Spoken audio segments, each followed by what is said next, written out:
अगर हम मरे हुए हैं तो हमें बोलना नहीं चाहिए, और अगर हम बोल रहे हैं तो हमें दिखना चाहिए, और अगर हम दिख रहे हैं तो हमें लड़ना चाहिए, और अगर हम लड़ रहे हैं तो हमें बदला लेना पड़ेगा कानूनी रूप से और सामाजिक रूप से। जब वो 36 बिरादरी एक हो सकती हैं तो क्या कारण है कि ये 6743 जातियां एक नहीं हो सकती? तो हर समाज में से भी अगर एक एक हजार लोग इकट्ठा राजस्थान में हो जाए तो राजस्थान क्या पूरा भारत जाम हो जाएगा। देखिए, प्रशासन का रवैया सिर्फ इस वजह से खराब है क्योंकि हमारी लड़ाई खराब है, हमारे आंदोलन खराब हैं। हम 4 दिन जो है सड़कों पर तो बैठ जाएंगे लेकिन 4 एप्लीकेशन नहीं लिख सकते। लोगों ने आरोपियों के पक्ष में जब उन्होंने जन समर्थन किया तो वहां जिले का डीएम और एसएसपी खड़ा होकर वहां ताली बजा रहा था।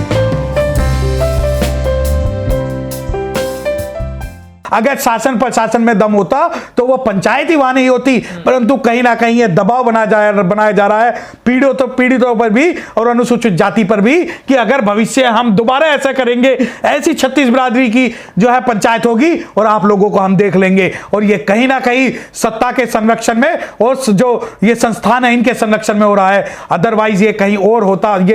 ये तालिबान नहीं है, ये जहां आप जो है किसी को मार के उसके पक्ष में जो समर्थन में जो सभाएं करेंगे। तो ये जो पूरा लगता है ऐसी पंचायतों से 36 कौमें इकट्ठी हुई हैं, इनसे अपराधियों का मनोबल बढ़ेगा। देखिए, वही तो उन्होंने तो इंडिकेशन दे दिया कि हम तो ऐसे ही करेंगे। हम तो कठुआ में गैंग रेप होगा तो अपने आरोपियों के समर्थन में खड़े होंगे, आप जालोर में होगा तो हम अपने आरोपियों के समर्थन में खड़े होंगे। लेकिन परंतु क्या हम मर गए हैं? अगर हम मरे हुए हैं तो हमें बोलना नहीं चाहिए, और अगर हम बोल रहे हैं तो हमें दिखना चाहिए, और अगर हम दिख रहे हैं तो हमें लड़ना चाहिए, और अगर हम लड़ रहे हैं तो हमें बदला लेना पड़ेगा कानूनी रूप से और सामाजिक रूप से। परंतु जब वो 36 बिरादरी एक हो सकती हैं तो क्या कारण है कि ये 6743 जातियां एक नहीं हो सकती? अगर अनुसूचित जाति के हर समाज में से भी अगर एक एक हजार लोग इकट्ठा राजस्थान में हो जाए तो राजस्थान क्या पूरा भारत जाम हो जाएगा। परंतु हम लोग जो वर्चुअल दुनिया में रहने वाले लोग हैं, जो सोचते हैं कि व्हाट्सएप पे 4 मैसेज करके लड़ तो रहे हैं, लठ भी खा रहे हैं, पिट भी रहे हैं, देखिए पुलिस से जेल भी जा रहे हैं। देखिए, अगर आप आंदोलन को ये मानते हैं कि लठिया खा के पिट के और मरकर आप आंदोलन जीत सकते हो तो ये आपकी गलतफहमी है। अगर आपके समाज में इतना दम होना चाहिए कि अगर आप आंदोलन कर रहे हैं तो लठ आपके तरफ कोई नजर उठाने की कोशिश ना करे। परंतु आप इस बात को अगर आंदोलन का नाम देते कि लोग जा रहे हैं तो पिट रहे हैं, तो हमारा आंदोलन पिटने के लिए और मरने के लिए नहीं है। कोई भी आंदोलन जो होता है वो लड़ने के लिए और भविष्य में जो एक एग्जाम्पल क्रिएट करने के लिए होता है। मेरा सिर्फ इतना कहना है कि हमें पूरे भारत में एक ऐसा आंदोलन करना होगा कि भविष्य में अगर कोई हमारे बच्चों की तरफ, हमारे बहन की तरफ, हमारे बेटियों की तरफ, हमारे समाज की तरफ आंख उठाकर देखे तो उसकी रूहें कांपे कि ये पूरा का पूरा समाज जो है सड़कों पर होगा। लोग तो इंतजार कर रहे हैं कि आपकी तरफ से एक कॉल आए, सब इकट्ठे होने के लिए तैयार हैं। आपके नेता कम से कम एक आवाज तो दें लोगों को। देखिए, मुझे नहीं पता कि आप किस नेता की बात कर रहे हैं, परंतु जब समय आएगा, जब हमारे पास संसाधन होंगे, जब हमारे पास सत्ता होगी तो हम बिना आंदोलन के भी अपने समाज को नहीं दिलाएंगे। नहीं, बिल्कुल संसाधन नहीं है। किस चीज की कमी है आपके? सामाजिक जागरूकता की कमी है। जो सामाजिक जागरूकता जो है, जो विभिन्न वर्गों में बटी हुई है, उसकी कमी है। और अगर आप ये सोचते हैं कि सामाजिक जागरूकता के बिना कोई आंदोलन कर लिया जाएगा तो ये संभव नहीं है। तो सर, 20 साल से आप लोग सामाजिक जागरूकता फैला रहे हैं, तमाम आपके संगठन चल रहे हैं। देखिए, 20 से नहीं, ये तो संगठन तो पिछले 60-70 साल से चल रहे हैं जब से आजाद हुए हैं। परंतु ये जो संगठन है इनका मेन मोटो क्या है? इन संगठनों का मेन मोटो क्या है? अगर ऐसे संगठन, जैसे मैं आपको एक आरपीआई के बताना चाहता हूं, रिपब्लिकन पार्टी ऑफ इंडिया, जो बाबा साहब डॉक्टर भीमराव अम्बेडकर साहब की पार्टी है, अगर बाबा साहब डॉक्टर भीमराव अम्बेडकर साहब के सपनों का अगर भारत बनाना है तो क्या कारण है कि आज आरपीआई कहीं भी नजर नहीं आ रही? क्यों? मंत्री बने हुए देख लीजिए। नहीं, मंत्री उनका व्यक्तिगत हित है। मैं जालोर घटना की बात कर रहा हूं। अगर आप कहते हैं कि आरपीआई जो है सच्ची बाबा साहब डॉक्टर भीमराव अम्बेडकर साहब की पार्टी है, तो क्या कारण है कि आरपीआई ने कोई राष्ट्रीय कॉल नहीं किया? दूसरी बात यह कि जब ये जो सामाजिक आंदोलन है, इस सामाजिक आंदोलन को आप राजनीतिक रूप में जाकर इसको खत्म करने की कोशिश मत कीजिए। क्या कारण है कि आज तक सैकड़ों हजारों संगठन बने होने के बावजूद भी एक राष्ट्रीय कॉल किसी भी अत्याचार पर नहीं हुई? लेकिन कांग्रेस को दलितों का वोट चाहिए, उत्तर प्रदेश में दलितों को न्याय दिलाने प्रियंका जाती हैं, लेकिन राजस्थान में कांग्रेस की सरकार है, उनके सीएम करे कि ऐसी घटनाएं तो होती रहती हैं। देखिए, प्रियंका गांधी जो है अपने भाईजान से मिलने तो चली जाएंगी। प्रियंका गांधी अपने भाईजान से मिलने तो चली जाएंगी, परंतु वो जालोर में नहीं जाएंगे, क्योंकि कुछ लोग हैं जिन्हें हाथियों के मरने पर तो राष्ट्रीय आंदोलन खड़ा करते हैं, परंतु एक अनुसूचित जाति के मरने पर उनके कानों पे जू तक नहीं रेंगती। अगर यही घटना उत्तर प्रदेश में बहुजन समाज पार्टी के समय पे हो जाती तो ये जो कांग्रेस है पूरे भारत के अंदर एक राष्ट्रीय आंदोलन खड़ा कर देती कि उत्तर प्रदेश में एक अत्याचार हुआ है।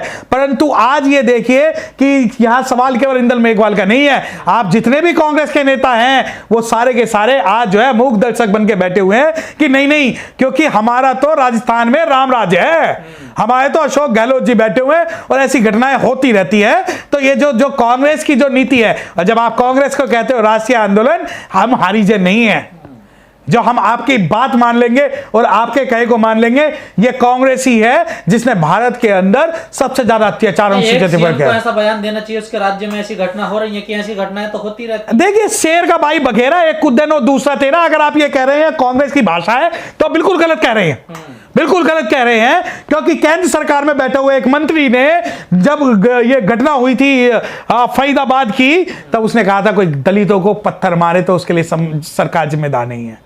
जब 2 बच्चों की हत्या हो गई थी, जनरल वीके सिंह का ये स्टेटमेंट था कि जब दलितों को कोई पत्थर मारे, वो कुत्ते को कोई पत्थर मारे तो सरकार जिम्मेदार नहीं है। और आप विश्वास नहीं करोगे कि पूरे भारत में सिर्फ एक मुकदमा उसके खिलाफ दर्ज हुआ जो हमने कराया था, और आज तक किसी ने नहीं किया। दूसरी बात यह कि कांग्रेस भी वही भाषा बोलती है, बीजेपी भी वही भाषा बोलती है। इन दोनों की जो पॉलिसी शेड्यूल कास्ट को लेकर, शेड्यूल ट्राइब को लेकर, इन अत्याचारों को लेकर एक ही है। अदरवाइज अगर कांग्रेस, मैं कहता हूं कांग्रेस से मैं ज्वाइन कर लूंगा कांग्रेस उस दिन जिस दिन कांग्रेस शेड्यूल कास्ट अत्याचार पर पूरा भारत बंद कर देगी, उस दिन मैं कांग्रेस ज्वाइन कर लूंगा। परंतु कांग्रेस ऐसा नहीं करेगी, क्योंकि कहीं ना कहीं शेर का भाई बघेरा, ये दोनों जो है आरएसएस से चलने वाले वो संगठन है जिनका एकमात्र उद्देश्य भारत के अंदर जातिवाद और जातिगत समस्या को बनाए रखना। दोनों की सोच सेम है, बिल्कुल। चाहे आरक्षण का मुद्दा हो, चाहे शेड्यूल कास्ट एट्रोसिटी का मुद्दा हो, चाहे वीमेन रिजर्वेशन का मुद्दा हो, चाहे संविधान को बचाने का मुद्दा हो, ये तीनों पार्टियां एक हैं। जब आप कहते हो कि हम आजाद हैं, हम हो सकता है हम कागजों में आजाद हों। अगर हम कागजों में आजाद नहीं होते तो मैं आपको बताना चाहता हूं कि सैकड़ों हजारों उदाहरण ऐसे हैं जहां आज भी हमें आदमी को आदमी नहीं समझा जाता, जहां हमारे साथ बलात्कार हमारी महिलाओं के साथ होते हैं, हमें पानी पीने के लिए मार दिया जाता है, हमें मुंह छकने के लिए मार दिया जाता है, हमें घोड़ी चढ़ने के लिए मार दिया जाता है, और तो साइकिल पे चलने के लिए हमें मार दिया जाता है। तो अगर आप ये सोचते हैं कि हम बिल्कुल आजाद हैं, तो हम आज भी इस जातिवाद के गुलाम हैं। और ये जातिवाद जब तक भारत से खत्म नहीं होगा और ये विशेष वर्ग का जो जातिगत चेहरा है ये खत्म नहीं होगा, हम अपने आप को आजाद नहीं कह सकते। किस चीज का अमृत महोत्सव मनाया जा रहा है, अमृत काल मनाया जा रहा है? देखिए अमृत काल इनके लिए तो अमृत काल है, रामराज है इनके लिए। तो रामराज में जो है शंभुक की गर्दन काट दी गई थी, महर्षि शंभुक की, और उसके बाद जो ये अमृत काल नहीं, ये अनुसूचित जाति के लिए मृत काल है, जहां पानी पीने के लिए भी आपको मारा जाएगा, मूछ रखने के लिए भी आपको मारा जाएगा, घोड़ी पे चढ़ने के लिए भी मारा जाएगा।